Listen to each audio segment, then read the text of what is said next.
विठ्ठल विठ्ठल, जय हरी विठ्ठल. दादा, एवढा जनसमुदाय कशा पायी जमलाय बरं?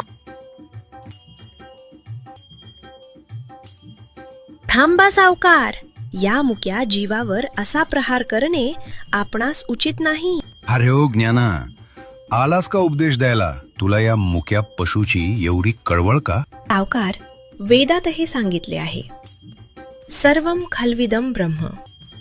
प्रत्येक जीव पवित्र आहे, कारण त्यात परब्रह्म वास करतो. परब्रह्म या रेड्यात? मग जर हा रेडा आणि तू एकच असाल, तर जसे तू वेद बोलतोस तसे याच्या मुखातूनही वेद वधवून दाखव, बघू तुझी भक्ती. अग्निमीळे पुरोहितम यज्ञस्य वेद बोलविला, गर्भदिजांचा हरविला, शांती रूपी प्रगटला ज्ञानोबा माझा.